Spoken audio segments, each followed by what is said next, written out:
You don't need another motivational video. You need someone to tell you the truth. The reason your life isn't working right now, today, has nothing to do with your circumstances. It has nothing to do with your past, your trauma, your money, your city, your family. It has everything to do with one thing.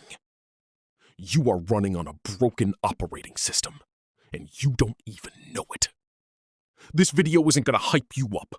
It's going to show you exactly what's wrong and exactly how to fix it permanently.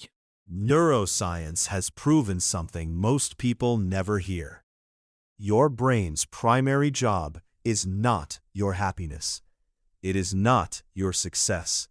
It is not even your survival in the modern world. Your brain's primary job is energy conservation. It will always take the path that costs the least energy. Scroll instead of study. React instead of reflect. Comfort instead of growth. This isn't weakness. This is biology. But here's the brutal part. The version of you that you hate, the one who procrastinates, who makes excuses, who self-sabotages, that version isn't the real you. That's just your brain doing its job. And you've been blaming yourself for a glitch in the hardware. The fix isn't discipline. The fix isn't willpower. The fix is rewriting what your brain thinks is safe. There's a question nobody asks you when you're drowning in your own life. Who do you think you are? Not who do you want to be. Not your goals, not your dreams.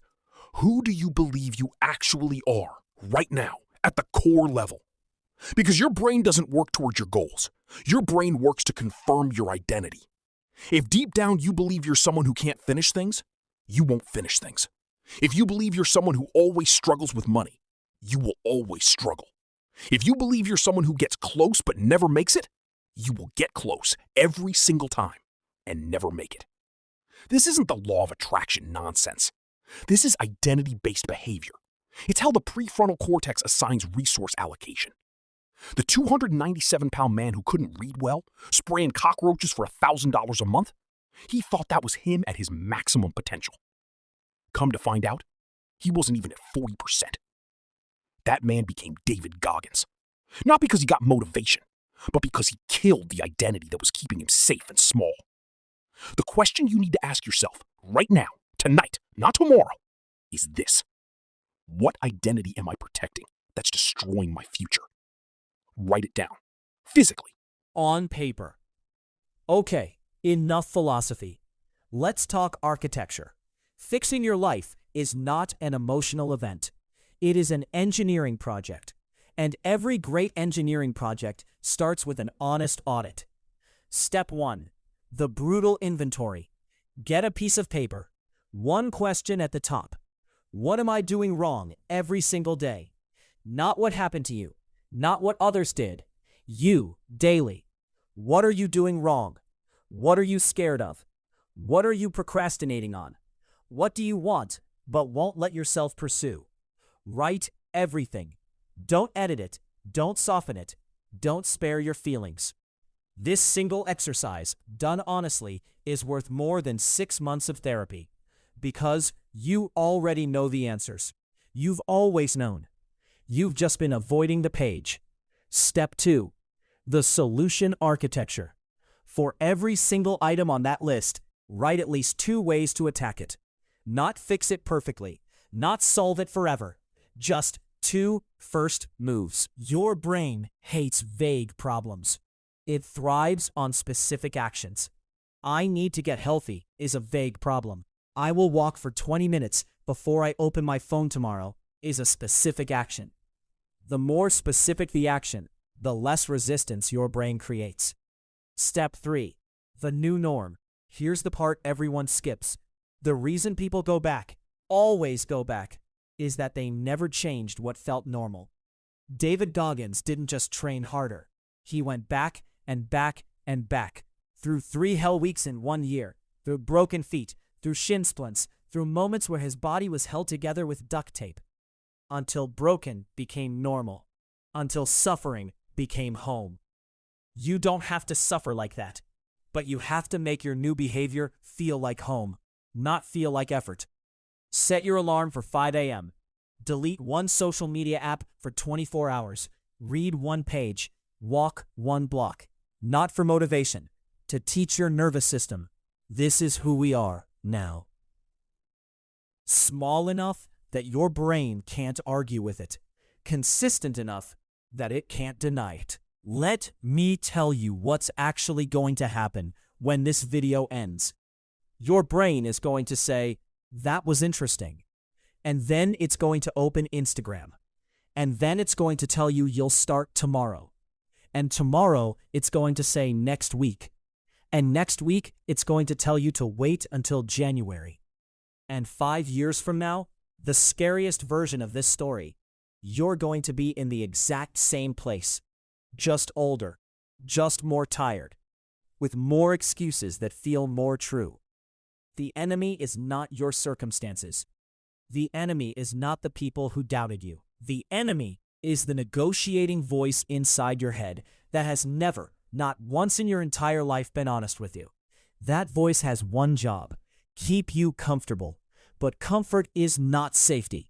In the context of human potential, comfort is the slowest form of death there is.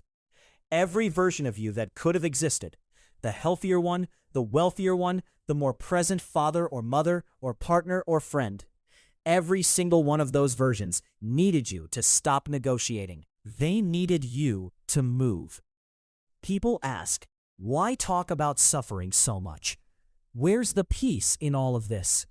Here's the answer that nobody gives you. You don't find peace and then fix your life. You fix your life and then find peace. Peace isn't the absence of struggle. It's the deep, unshakable knowing that when something hard arrives, and it will arrive, you won't fold. Because you've already been broken, and you've already gotten back up, and you've already proven to the only person who needed to see it, yourself, that you are not someone who quits. That is the only peace that lasts. The peace that comes from being proud of yourself, not proud of your circumstances, not proud of what you have, proud of who you became when no one was watching, when it was hard, when no one was going to give you a medal for it. You already know what you need to do. You have known, probably for years. The information was never the problem. The gap between where you are and where you want to be isn't a knowledge gap. It's a doing gap. And the only bridge across that gap is a single, unglamorous, unremarkable first step, taken tonight. Not tomorrow, not after you feel ready, not after the circumstances improve. Tonight. One page, one honest answer to one hard question. What am I doing wrong? Then, one action. Tomorrow morning, before the phone, before the noise, before the world gets its hands on you. That's it.